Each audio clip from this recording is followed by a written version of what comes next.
नहीं लगेगा। आप सब जानते हैं वैसे तो, सबसे पहले आपको पता है कि लास्ट सेशन में हम पढ़ रहे थे कि जनपद बनते हैं, है ना।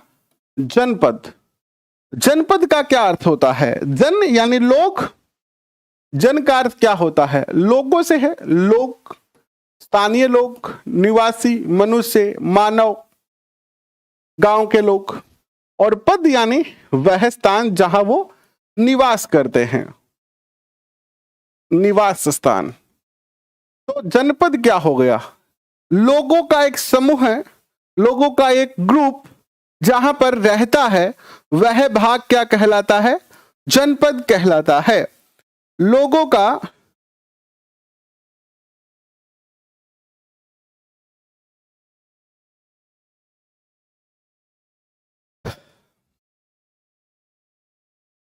एक हरियाणवी गीत है, लड्डू कह रहा है कि सर लड्डू लड्डू कर रहे थे और मैं आ गया।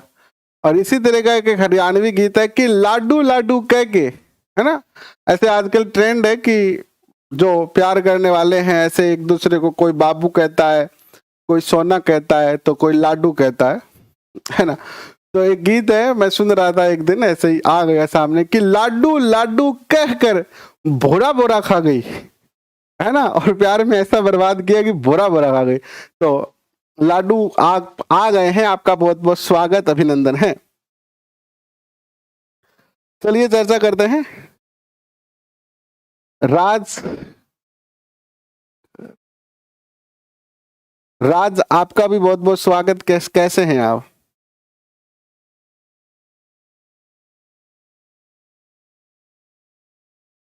खाना भी ले चलांगा, कोई दिक्कत को नहीं। जिम अब की बार जिम में जाऊंगा तो थान लेके चल से। जय वीर तेजा जी की। बलवीर जी कैसे हैं आप? तो लोगों का निवास स्थान, लोगों का निवास स्थान, जनपद का शाब्दिक अर्थ क्या है? जहां लोग रहते हैं, लोगों का निवास स्थान। और जब कई जनपद आपस में मिल गए, ठीक है, एक जनपद, फिर एक और जनपद, फिर एक और जनपद, जब इनकी सीमाएं बढ़ने लगी तो फिर ये संयुक्त रूप से क्या कहलाए? क्या कहलाए? ये महाजनपद कहलाए। क्या कहलाए? महाजनपद कहलाए। क्या कहलाए? महाजनपद कहलाए। ठीक है।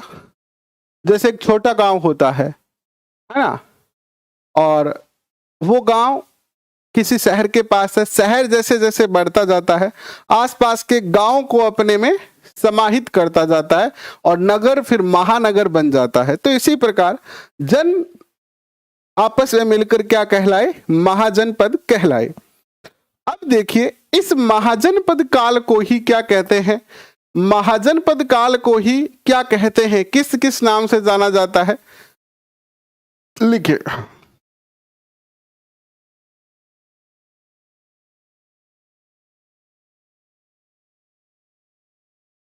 महाजनपद काल, इस महाजनपद काल को ही क्या कहते हैं? प्राक मौर्य काल। क्या कहते हैं? प्राक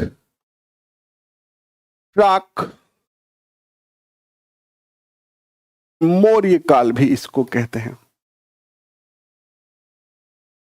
इस महाजनपद काल को ही क्या कहते हैं? प्राक मौर्य काल कहते हैं। इस महाजनपद काल को ही द्वितीय नगरीकरण काल कहते हैं। ठीक है, इस महाजनपद काल को ही द्वितीय नगरीकरण। तो प्रथम नगरीकरण कौन सा था? द्वितीय नगरीकरण काल कहते हैं। तो प्रथम कौन सा था विद्वान साथियों, बताओ? हमने पढ़ा था, आपको याद आ रहा है तो, कौन सा युग? हमने सिंधु घाटी सभ्यता पढ़ा था, है ना। क्या पढ़ा था हमने? सिंधु घाटी सभ्यता, सिंधु घाटी पढ़ा था हमने। ये जो सिंधु घाटी है, ये नगरीय सभ्यता है। कैसी है ये? नगरीय सभ्यता थी। इसके बाद हमने जो पढ़ा वो पढ़ा हमने वैदिक काल। वैदिक काल जो है वो कैसी सभ्यता है? ये एक ग्रामीण सभ्यता है। कौन सी है ये? ग्रामीण सभ्यता है। यानी सिंधु घाटी सभ्यता एक काफी ज्यादा डेवलप जो है वो सभ्यता थी, एक नगरीय सभ्यता थी जहां आधुनिक नगर बसे हुए थे। लेकिन चूंकि वो सभ्यता विध्वंस हो जाती है और फिर से एक नई सभ्यता बसती है जो कि वैदिक काल के अंदर आती है। और ये जो वैदिक काल था इसने फिर से शुरुआत की, यानी ये एक ग्रामीण सभ्यता थी। और इसके बाद जो है वो वैदिक के बाद उत्तर वैदिक काल, और उत्तर वैदिक काल के बाद जब जनपद काल आता है तो ये जनपद काल फिर से एक नगरीय सभ्यता के रूप में जो है वो प्रसिद्धि प्राप्त करता है। ठीक है,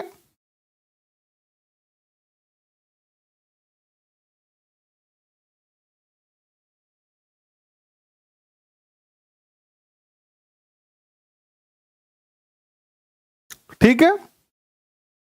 तो इसे क्या कहते हैं? द्वितीय नगरीय सभ्यता जो है वो कहा जाता है।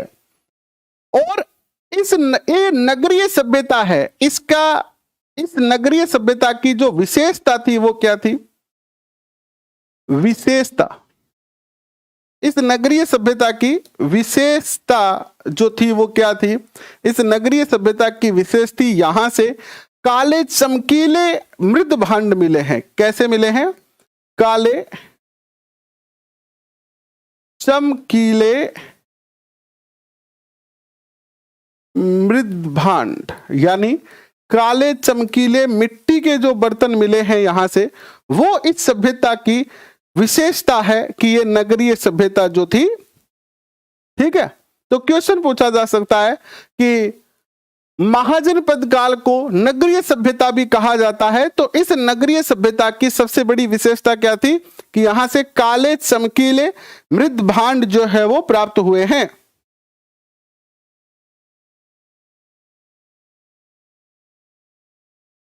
ठीक है, इसके बाद अगर बात करते हैं तो इस सभ्यता में हालांकि हमने उत्तर वैदिक काल में चर्चा की थी कि उत्तर वैदिक काल जो था उसमें लोहे का प्रयोग प्रारंभ हो गया था। उत्तर वैदिक काल के जो लोग थे वो लोहे से परिचित हो चुके थे, लेकिन अभी भी लोहे का इतना ज्यादा यूज नहीं हुआ उत्तर वैदिक काल में। लेकिन सही तरीके से लोहे का जो यूज हुआ या लोहे का जो खोज हुआ, वो लोहे का खोज इस सभ्यता का, यानी उपयोग में खोज, लोहा आपको पता चल गया, आपको पता है कि मेरे पास ये पेन है, लेकिन इस पेन का मैं यूज कहां कहां कैसे कैसे कर सकता हूं, ये तो एक टाइम के बाद पता चलेगा। तो ये वो दौर था जिसमें लोहे का उपयोग खोजा गया और क्या किया गया, लोहे से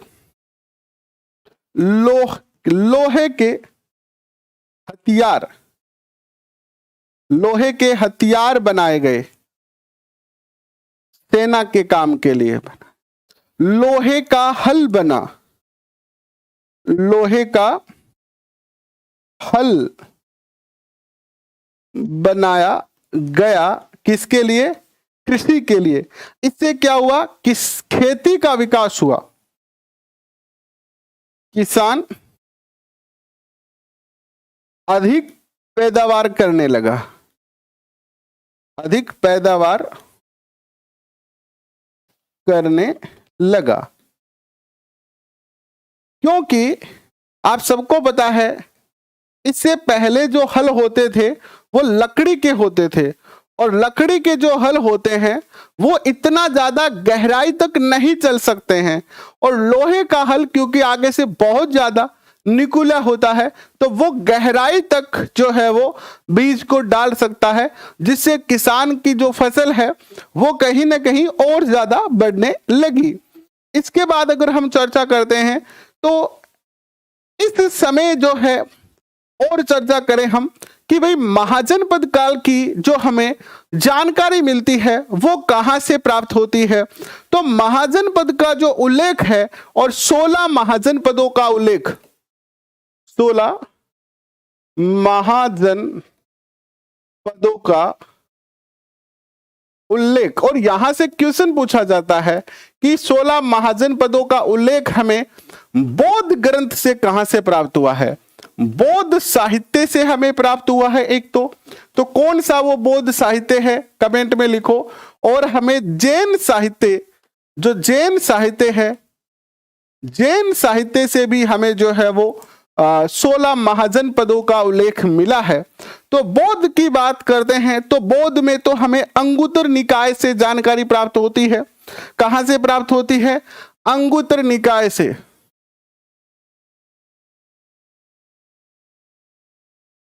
अंगुत्तर निकाय साहित्य से हमें जानकारी प्राप्त होती है।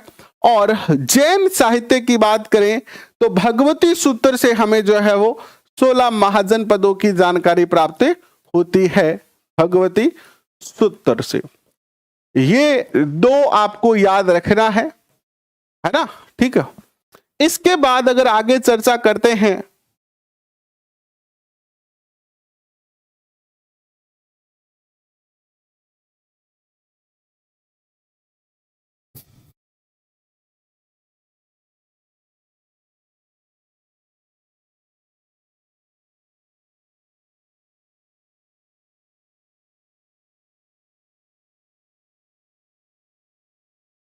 क्या कहना चाहती हो भाई संजू? क्या कहना चाहते हो? अपनी बात को कहने का प्रयत्न करो। कहना क्या चाहते हो आप? राम राम कह रहे हो, मेरी भी स्मोकिंग, ये कहना चाहते हो कि मेरी सिगरेट पीते हुए बहुत बहुत राम राम है? तो ऐसी राम राम तो भैया आपके पास ही रखो आप, हमें तो आप शुद्ध राम राम करो। ठीक है, नेक्स्ट देखिएगा। इस काल में एक और परिवर्तन आया। हमने वैदिक काल और उत्तर वैदिक काल में यह पढ़ा कि सेना स्थायी नहीं रखी गई थी। युद्ध के समय सेना को आयोजन किया जाता था, अगर कोई युद्ध नहीं है तो सेना का विखंडन किया जाता था। लेकिन महाजनपद काल के अंदर क्या हुआ? स्थायी सेना, स्थायी सेना, स्थायी सेना का गठन होता है। और ये स्थायी सेना है तो स्थायी सेना कब होगी? जब उसको स्थायी वेतन, इनको स्थायी वेतन भी दिया जाने लगा, मासिक वेतन। और वेतन किस रूप में दिया जाता है इनको? वेतन जो दिया जाता था वो आहत सिक्कों में दिया जाता था। आहत सिक्के, आहत सिक्कों के द्वारा।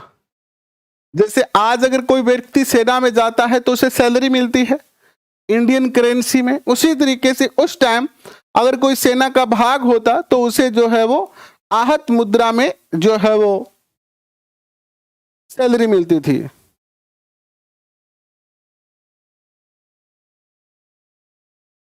प्रियंका, हमने पूरा सिलेबस करवा दिया है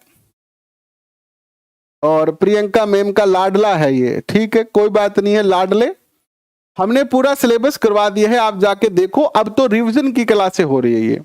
ये जो क्लासें हैं वो रिवीजन क्लासें हो रही है। ठीक है, रिवीजन क्लास हो रही है।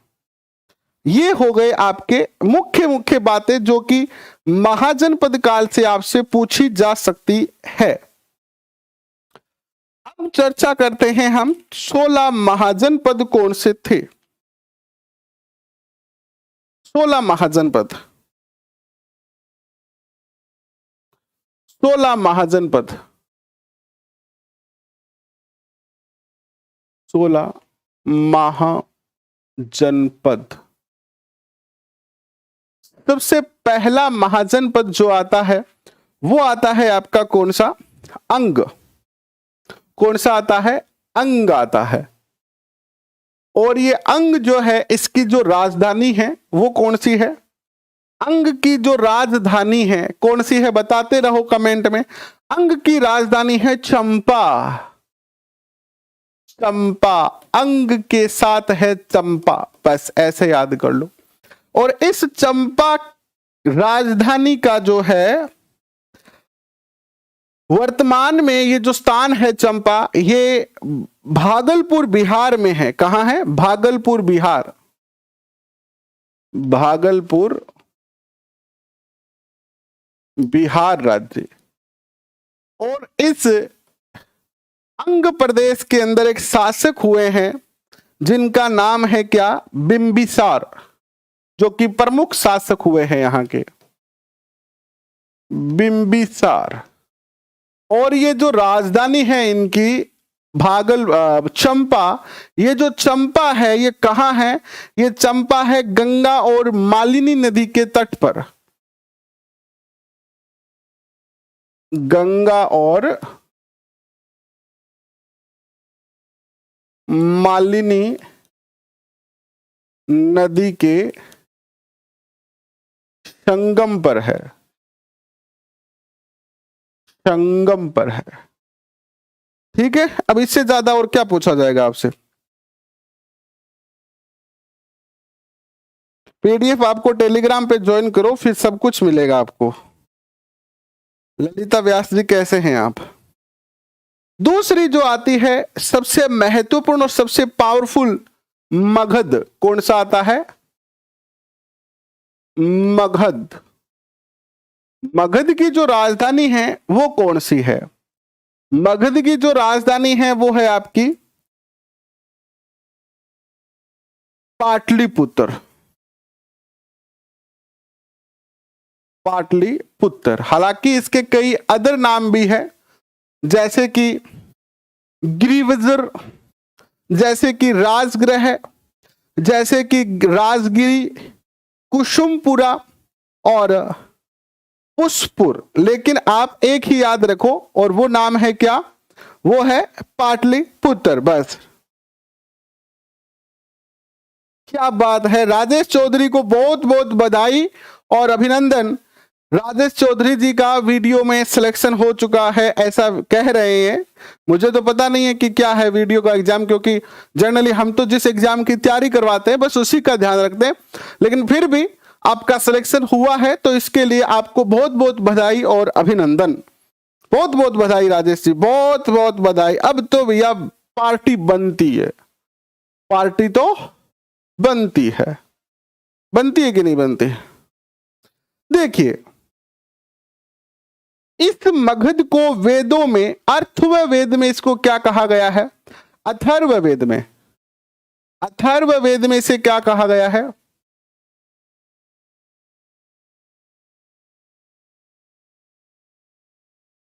अथर्ववेद में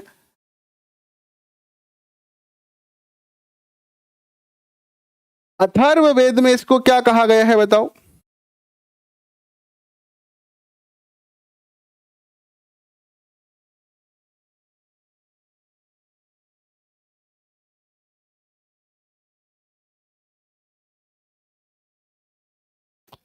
अथर्ववेद में, वेद में इसको वात्य कहा गया है।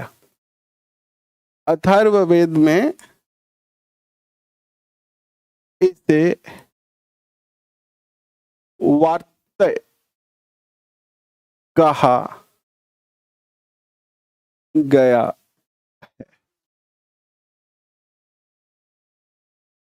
ठीक है, इसके बाद अगर हम चर्चा करते हैं,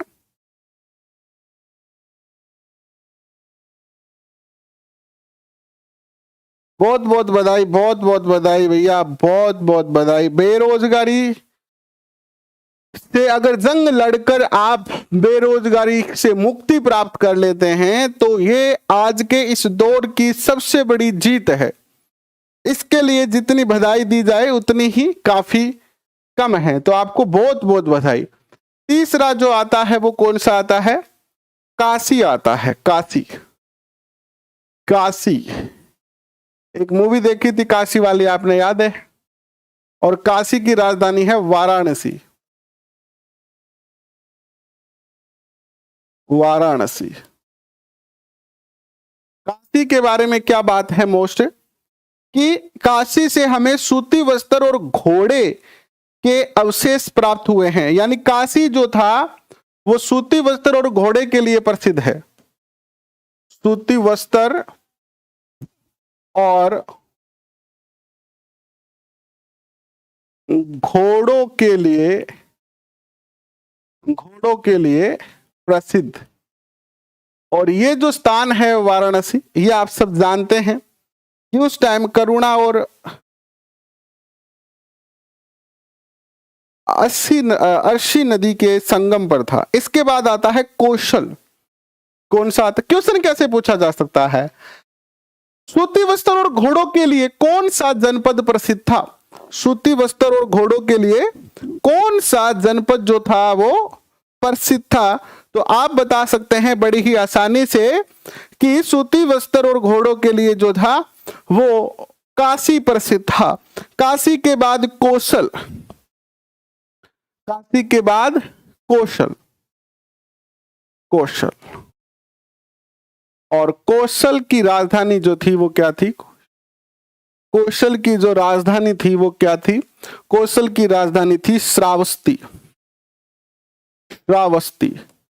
याद रखना, इसकी दो राजधानियां थी, पहली श्रावस्ती थी और इसकी जो सेकंड राजधानी थी वो थी क्या? सांकेत। सांकेत। और यही इसकी मोस्ट बात है कि इसकी दो राजधानियां थी, दो राजधानी। तीन ऐसे जनपद हैं जिनकी, तीन ऐसे महाजनपद हैं जिसकी दो दो राजधानियां थी। सर रीट के जो टॉपिक, सर रीट में भारत के जो टॉपिक है उन्हें पुनः समझाने की कृपा करें, हम आपके ऋणी रहेंगे। ना, ऋणी रहने की कोई आवश्यकता नहीं है। एक बार सिलेबस हम करवा चुके हैं, सेकंड बार रिवीजन करवा रहे हैं और कोई ऋणी वगैरह रहने की आवश्यकता नहीं है। बस आप तो ये बता देना कि आपका सिलेक्शन हो गया है, हमें पता लग जाएगा और ऋणी रानी रहने की कोई जरूरत नहीं है। ऐसा कोई हम आप पर एहसान नहीं कर रहे हैं।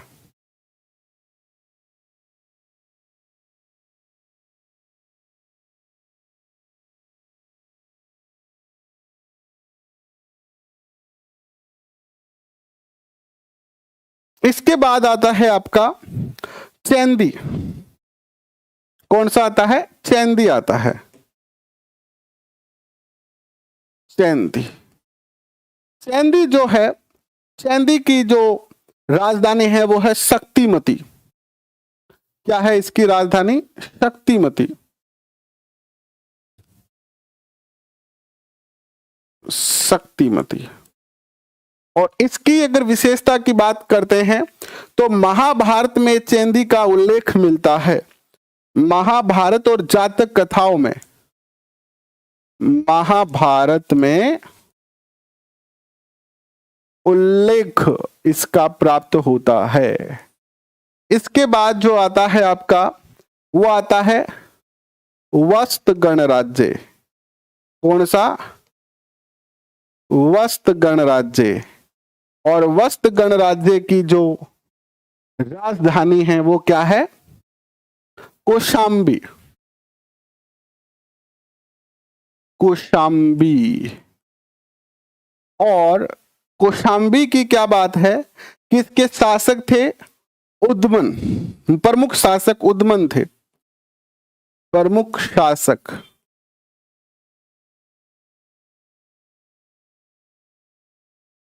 शासक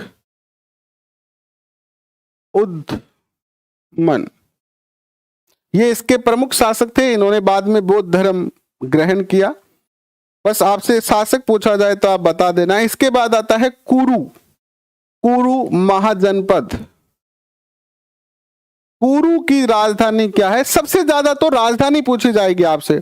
अब राजधानी से संबंधित तीन तरीके के क्वेश्चन, चार तरीके के क्वेश्चन पूछा जा सकता है। सीधी राजधानी पूछी जाएगी तो वो सरल क्वेश्चन बन जाएगा। अगर राजधानियों का मिलान करवाया जाएगा, ऐसे क्वेश्चन आते ना मिलान कराने वाले, तो वो कठिन क्वेश्चन बन जाएगा। तो बस यही क्वेश्चन इसमें पूछे जाते रहे हैं। कुरु की है इंद्रप्रस्थ। कुरु की जो राजधानी है वो क्या है? इंद्रप्रस्थ है। इंद्रप्रस्थ, ठीक है। और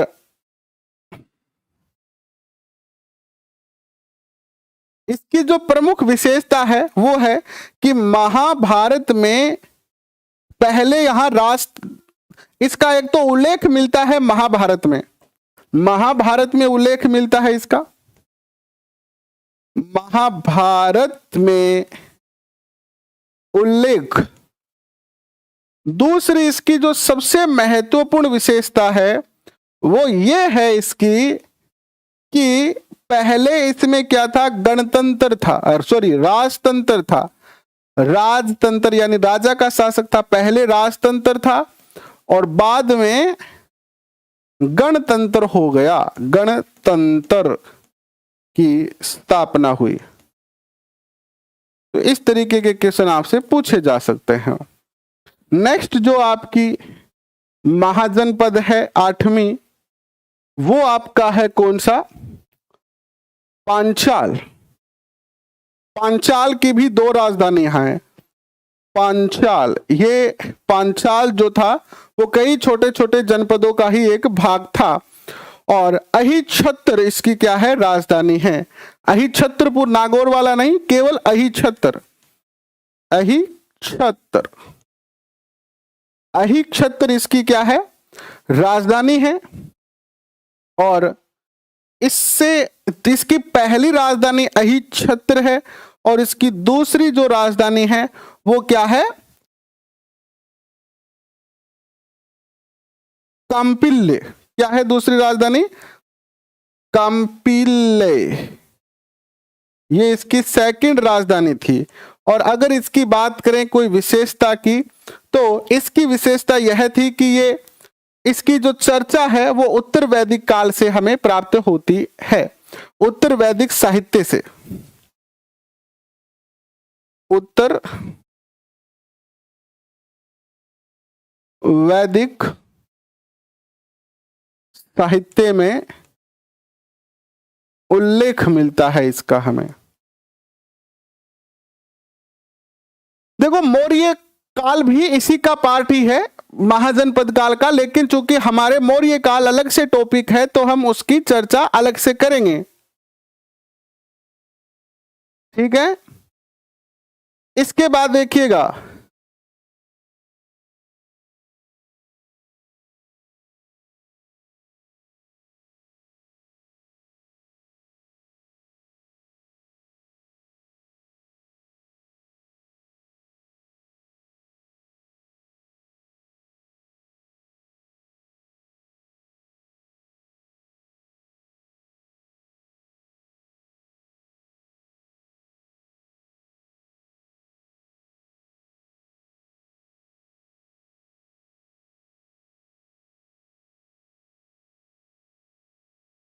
शंकर लाल जी क्या कह रहे हैं, मैं आपकी बात नहीं समझ पा रहा हूं।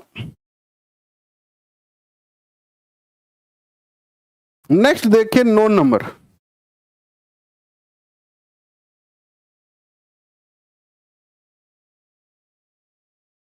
दो राजधानियां थी, ये बात भी लिख देना इसमें, 2 राजधानियां थी,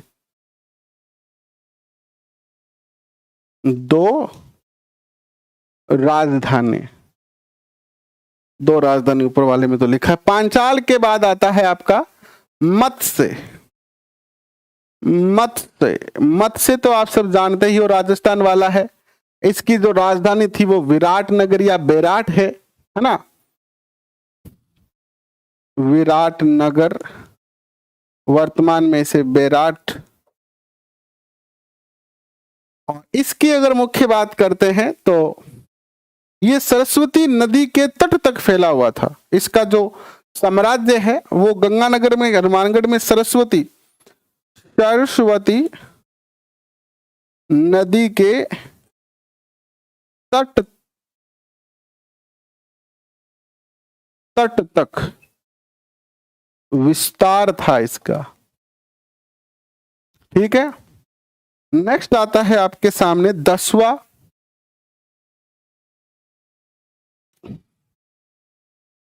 लिखे आप सूरसेन।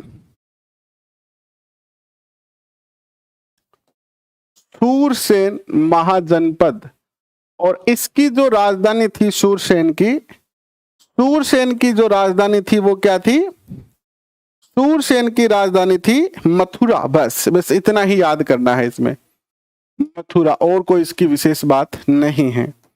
इसके बाद आपका जो आता है 11वां महाजनपद, वो आता है आपका अवंती। अवंती अवंती अवंती भी मोस्ट है, क्योंकि इसकी 2 राजधानियां थी। कितनी राजधानियां थी? 2 राजधानियां।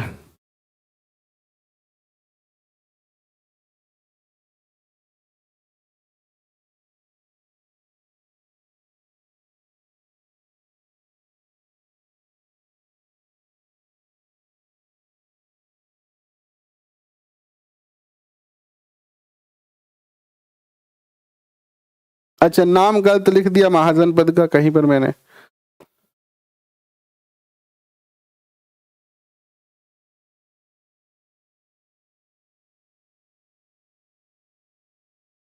ठीक है भैया, थैंक यू।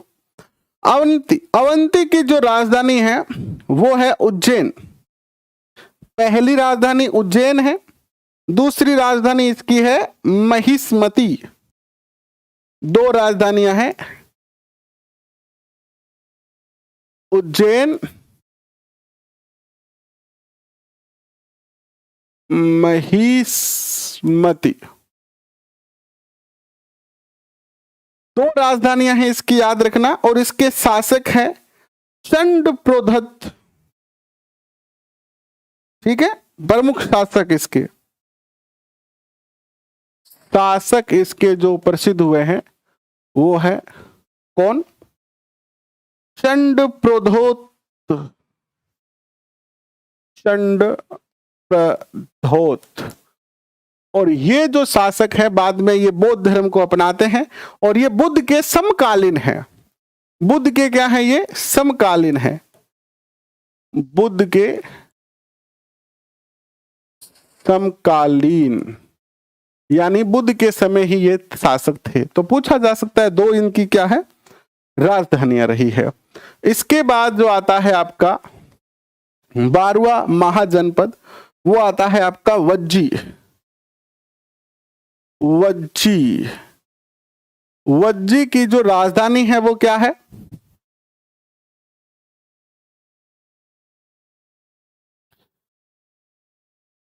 वज्जी की जो राजधानी है वो क्या है?